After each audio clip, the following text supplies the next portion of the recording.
The football team opens up their NJAC season. And the ice hockey team suffered their first defeat. All this and more coming up on All Access.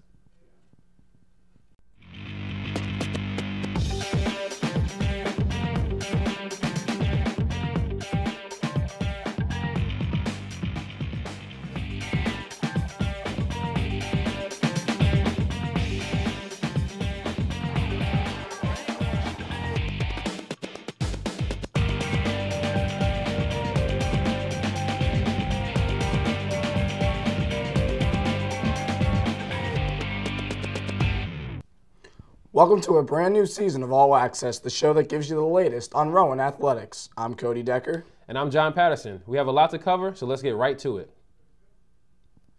On Saturday, September 12th, the Rowan University men's cross-country team took part in the Delaware Invitation at White Clay Creek State Park. Senior Pat McCurry finished 8th out of 114 runners. He ran a time of 27 minutes and 27 seconds over the 8K course. Junior William Cheedy finished 11th, followed by sophomore Alec Trapani, who placed 13th. As a team, Rowan finished 2nd out of 9 teams, with only the College of New Jersey being a team that edged them out. The Rowan University men's cross-country team took part in the Bill Fritz Charlie Way Invitational on Saturday, September 19th. The 8K race was held at Rowan College at Gloucester County College. Sophomore Ed Freisinger took 2nd place with a time of 26 minutes and 47 seconds. Junior Zach Helm came in 4th at 27 minutes and 2 seconds, and Junior William Cheedy was 5th with a time of 27 minutes and 6 seconds. Rowan took 1st place out of the 11 who participated. The Rowan University women's volleyball team recorded a victory over New Jersey City University in conference action on Thursday night in straight sets 25-12, 25-20, and 25-22. Outside hitter Erica O'Hagan tallied 14 kills and a 40.7 hitting percentage. Middle hitter Maggie Katharina added 6 kills, and opposite Dalton Sanchez had 5. Defensive specialist Rebecca D'Antonio collected 28 assists. Liberio Jennifer Vorel contributed with 15 digs. The Rowan University women's volleyball team lost to the University of Mary Washington 3-0 and Eastern University 3-0 on Saturday afternoon. The tri-match was hosted by Eastern. The Profs have a mark of 7-7, and Mary Washington is 13-4 following Sunday's action. The set scores were 25-14, 25-17, and 25-20. Outside hitter Daniel Havlicek had 15 digs and 10 kills. Middle hitter Maggie Katharina contributed with 6 kills.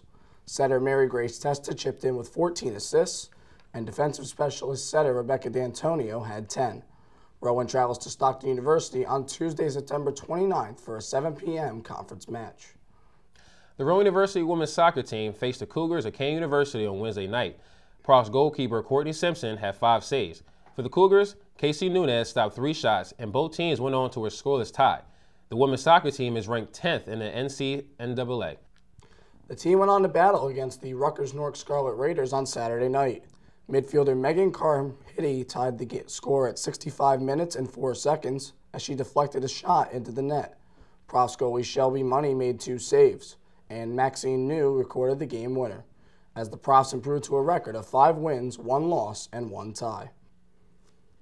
Now for all the buzz in the world of pro sports, we turn it over to Lenny Schnee for this week's Pro Talk. Thanks, John. This week in pro sports, the baseball world lost a dear friend on Tuesday, September 22nd when Yogi Berra passed away. Yogi was remembered for his time as the backstop of the New York Yankees. Berra went from World War II hero on D-Day to professional catcher, and the transition was smooth. He played 20 MLB seasons and was inducted into the Hall of Fame in 1972. His number 8 was retired by the Yankees that same year. Now to football. In the NFL, Seattle Seahawks star strong safety Cam Chancellor played his first game of the season, ending a holdout with the team over contract issues. Chancellor sat out all of training camp and the first 2 regular season games. Also in Seattle, running back Marshawn Lynch exited the game against the Bears early with an apparent hamstring injury. On Sunday, the Patriots' controversial quarterback Tom Brady also made headlines as he threw his 400th career touchdown pass. Brady joined Peyton Manning, Brett Favre, and Dan Marino as the only quarterbacks with 400 career touchdown passes. It was a scary moment Thursday night when Cincinnati Bearcats quarterback Gunnar Kiel was motionless on the field after a hard hit in the second quarter. Kiel was taken to the hospital and released later that night, amazingly, with full mobility. Also in college, a huge surprise coming out of Oregon Saturday night as Utah stunned Oregon 62-20 to advance to 3-0 this season. Oregon will now enter next week unranked. Over to racing, the NASCAR Sprint Cup Series race in New Hampshire took place on Sunday. Matt Kenseth won the race, his 5th of the season, to remain atop the standings. Finishing in second was Denny Hamlin, who now sits at second in the standings behind Kenseth. And in Philadelphia pro sports, the Flyers round out the NHL preseason this week with a home game against the rival New Jersey Devils. The Eagles left MetLife Stadium Sunday with a 25-17 win, their first win over the New York Jets. The Phillies look to end their otherwise abysmal season on a high note when they square off this week, first with the Mets and then the Miami Marlins. That's all I have for you on this week's Pro Talk. John and Cody will have updates on both the ice hockey and the football teams. But after the break, Deshaun Waller sits down with freshman forward Shane Doherty for this week's edition of Prof Spotlight. So stay tuned for more All Access. Welcome back to All Access. I'm Deshaun Waller with this week's edition of Prof Spotlight. Joining me today is Shane Doherty and Vinny Ignatowicz of the men's soccer team. How you doing today? Very good. How about yourself, man? I'm doing good. What made you attend Rowan University? It was back when Dan Gilmore first contacted me. He saw me play in a club team. He was very interested, so I spoke with him. And then after speaking with him for a couple weeks, I actually got to talk to our eventual coach, Scott Baker, who was very persuasive, and he was the one who finally got me the decision to come here. Absolutely. For me, Rowan was always close to home, and that was important to me. And Coach Baker came to some of my high school games, my club games, and I actually got in contact with him. He brought me down to a visit, and I really liked the college, so it worked out. Absolutely. And how have you been able to balance being a first-time college student and playing sports at the same time? It's a lot, I'm not going to lie, but I tend to spend a lot of my time in the library when I'm not on the field just to get my work done, and then any other time I'm like catching up on sleep. Absolutely. And how long have you been playing soccer for, and what made you play soccer growing up? I would say I've been playing soccer competitively for as long as I've been playing sports in general. It was one of the first things I picked up, I guess, because for how simple it is, you know, just kicking the ball around. So that was always one of the first things that I started playing. I think I really took to it in high school. That's when I started to shine. So I think that's when it became, you know, my first passion. Excellent. For me, I've been playing soccer ever since I was like 4 or 5, and I mean, in high school, it was the only sport I played. I played a couple other sports growing up, but soccer was really the only sport I loved. Speaking of other sports, what other sports did you play growing up specifically? I played some baseball and actually some basketball, but basketball really never worked out near as baseball. So. Yeah, no, I played basketball and baseball. I got 3 years varsity time basketball, 1 year baseball, and I played JV 1 year, and then I also played a season of tennis. So I had a little bit of tennis too. Excellent. Multi-sport guy, huh? What were your emotions like after scoring your first 2 career goals for the Profs, being a freshman? It was a great feeling, especially scoring for the team that was bouncing back from a loss, and you know, it was great to score. It was great to get the win. It was a good feeling overall. Absolutely. And being that you're a team captain, what do you feel your responsibilities are for the team? I would say, as a captain, you know, it's very important to be able to lead statistically, but also on the field, just be a voice, be a force, that, you know, authoritative figure, someone who's pushing the guys. So I think that's my main role, is to lead by example and just push the guys to be at the best they can be. Absolutely. And Shane, you got Rookie of the Week honors. How did it feel, and how did you find out? It's a really great feeling. Coach Baker actually texted me, and he told me about it before anyone else knew. It was a real great feeling knowing that, and that you know, the best feeling is that the team's been playing a lot better, and we're just improving every day. So. Excellent. What are your long-term goals? What are your goals for the season, short-term and long-term? Short-term, I would say, well, this could be long-term too. I'd say short-term is we want to keep winning at home. We definitely want to keep winning at home. We want to win games in the conference, so we got a lot of big games coming up, so we hope to win those and keep scoring the amount of goals we've been. Our long-term goal is, and a lot of other teams may not look this far ahead, we're looking towards December 5th. We're looking all the way towards a national championship. That's what we practice for every single day. When we're playing in a game, we take that as another step. That's another training session. That's just another hurdle that we're going to run over. And do you have the same aspirations as him? Yeah, exactly the same. We just look to improve every day, and it's every day until December 5th. So. Excellent. And do you have a favorite pregame meal that you like to eat every time? Yeah, just recently took up to one of our other guys, Travis Ward. Yeah, his mom on game days, she comes by and she gets us pancakes in the morning at Angel's Diner in Glassboro. So that's been the pregame ritual, and it's been working out pretty well. So Excellent. For me, my boy Will Shostad cooked up some pancakes last game. We got our first conference win, so shout out to him. Excellent. What do you think the coaching staff do so well to prepare you guys to be so successful on the field? I think what separates them from a lot of other coaching staffs is just, their passion. A lot of other coaches, you can see it on the field, and you can see it in practice, but they do so much work, off the field that we don't get to see, that most people don't get to see. They have written documents that they bring for us. They have nutrition for us. They have everything that you'd see at a Division I program through 100 coaches. They do it in 4 or 5 guys, and it's awesome. It's awesome for us, and it's a great pleasure to work with them. Yeah, the coaches do so much for us behind the scenes and on the field and everything. They're always looking out for us, and they set standards for us, and they expect us to meet them. But whenever we're having trouble in school or anything, we go to them for anything. So. Excellent. And to elaborate on that question, you won 7 straight games in a row. You're obviously on a roll, beating teams. And what do you think the coaching staff do to prepare you guys to, continue the success? I think the biggest thing is what we do, our mental preparation is. We talk about, like I said before, about December 5th, that's what we're aiming towards. So, whether we're playing really, really well or we're messing things up, our focus is always way beyond that moment. So it's not, when we're making mistakes, it's not like punishment. He's not punishing us. He's telling us, listen, this is what we're working towards, so this is why we're going to push you to be at your best. And they're not satisfied with winning. We had a great win, 7-1 against Rutgers Newark, which is usually a big game, and we kind of took it to them, and that was to them not good enough. We didn't play at our best, and that's the right way to do it. Excellent. Yeah, and the coaches are always, they have everything mapped out, what they want us to do after every game. We have a recovery run. We have lifting with our trainer and stuff. They have everything mapped out, and they're always looking to improve every game. So coach has a game plan for how we're going to get better every day. Excellent. Well, thank you guys for coming in and spending your time. I know you're very busy, school and sports and everything. Yeah. I'd like to thank Shane and Vinny for stopping by and hanging out with us. Coming up after the break, Cody and John have more updates on everything Rowan sports. Stay right here for more All Access.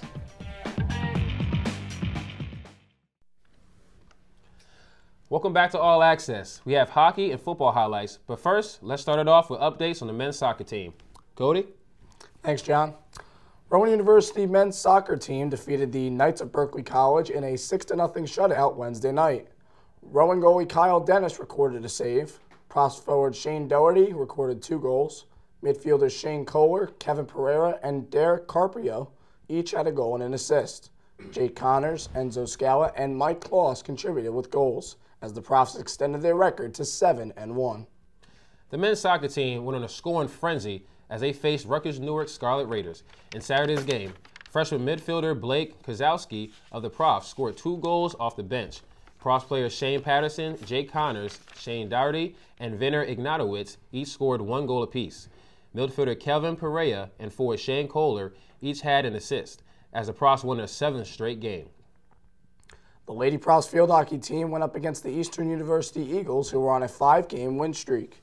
It was a nail-biter in the first half until Eastern's forward Danielle Frasca gave the Eagles the lead when she knocked a rebound into the cage in the 43rd minute. Eastern's midfielder Macy Talham scored the final goal with 4:42 remaining, extending the Eagles' win streak to 6 games. The Profs senior midfielder Sam Brown scored Rowan's only goal, but goalie Carly DeMarco had an astounding 12 stops.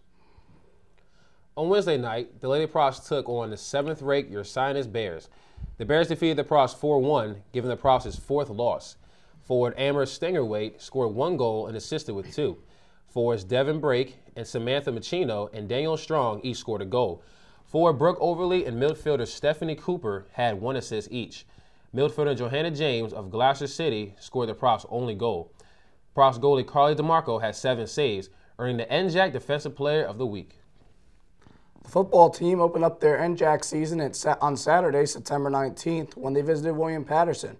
Running back Whit Marceland opened the scoring for the Profs with a 15-yard touchdown rush at 1:13 in the first quarter.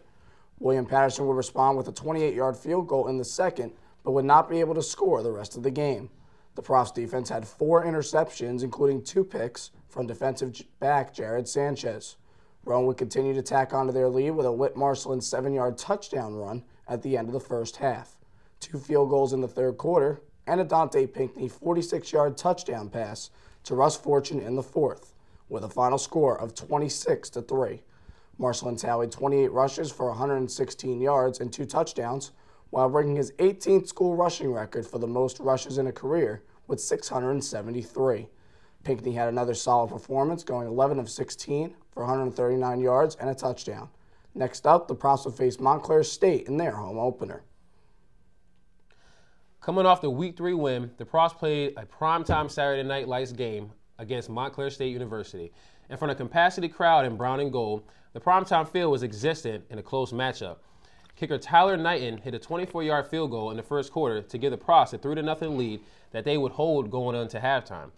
The momentum shifted in the third with a John DiStefano 24-yard touchdown run to give the Redhawks a 4-point lead. Heading into the fourth, Rowan was pinned deep in their own territory inside the 10-yard line. At 12:18 in the final quarter, quarterback Dante Pinckney connected with Russ Fortune for a 92-yard touchdown, giving Rowan the lead for good. Tyler Knighton split the uprights from 21 yards out to tack on an extra 3 points with a final line of 13-7 in favor of the Profs. Pinckney went 7 of 12 for 149 yards and a touchdown pass. Marceland had 28 rushes for 77 yards. Fortune had 3 receptions for 104 yards and a game-winning touchdown catch. Darren Dungy earned NJAC Defensive Player of the Week honors for his performance, which included 10 tackles, 2 for a loss, and an interception and a forced fumble. Rowan moves to 3-0 in the season and 2-0 in the NJAC. They also move up 15th in the D3Football.com Top 25 poll and 16th in the American Football Coaches Association Top 25 poll. After starting their season 2-0 on the road, the ice hockey team hosted Montclair State in their home opener Friday night. Defenseman Matt Morelli opened the scoring at 3:19 in the first period to take a 1-0 lead into the intermission. After an Andrew Doherty wrist shot in the second, forward Connor McEwen deflected the puck into the net to get the Profs a 2-goal lead. As much as the Profs had the momentum, the Redhawks took it right back from them as Samuel Enright scored to trim the deficit in half. 7 minutes later, the Redhawks would tie the game with a goal from Travis Ritter. Ritter would find Twine again shorthanded with 16 seconds left, giving Montclair a 3-2 lead at the second intermission. Rowan would respond in the third with a goal from forward Mike Volpio to even the score. However, Montclair would stop Rowan's momentum for good with the game-winning goal off a rebound from Michael Pirovano. Ritter would complete his hat trick with an empty netter. For more on this game, here's Thomas DiNapoli from Hollydale Ice Arena. Tom DiNapoli here of the Rowan Television Network. Rowan coming off a 5-3 loss to the Montclair State Redhawks. Caught up with a couple players after the game, the first one being Matt Morelli, asking what the defense needs to do to help out his goalie going forward. We need to clear the front of the net. We're leaving them way too open in front of the net, especially on the power play. They're getting those 2 power play goals, 1 shot, 1 rebound, 1 goal. Like, we can't have that. Talking to Alex Polis after the game, asking him what the veteran players need to do to get these 9 new players situated in the system. Hey, develop chemistry between the lines. We have 9 new guys that have are inexperienced and haven't been playing at this level and playing high school hockey.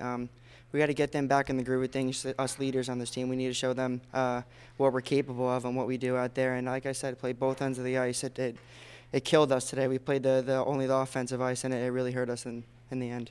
Coach Caulfield chimed in as he discussed the chemistry issues with the team. It's funny, we were just talking about this earlier. We're having some chemistry issues with so many new guys, and some of the returning guys aren't sure what they're doing with some of the guys they're with, and some of the guys that are new aren't quite sure the nuances of the forecheck, or they're not sure how to play with other guys. But no, we haven't really been able to say, yeah, that line looks really good together. We're having some.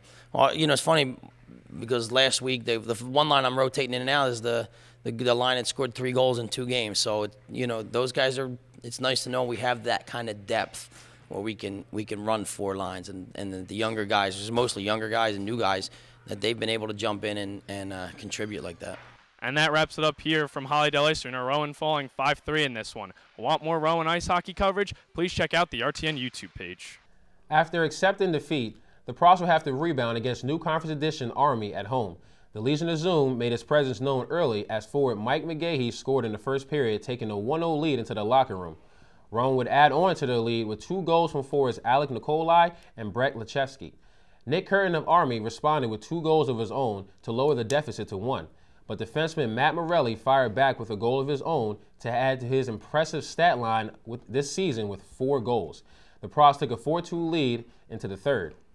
An Alex Polis goal would make it a 3-goal lead again, and Army would answer with 2 goals. It was too little too late to get the trying goal as the Pros hold on with a 5-4 victory, improving to 3-1 on the season and picking up their first win in the Mid-Atlantic Collegiate Hockey North standings. Well, that's all the time we have for you for this week. On behalf of my partner John Patterson, Lenny Snee, Deshaun Waller, and the entire All Access team, I'm Cody Decker. We'll see you next time, folks.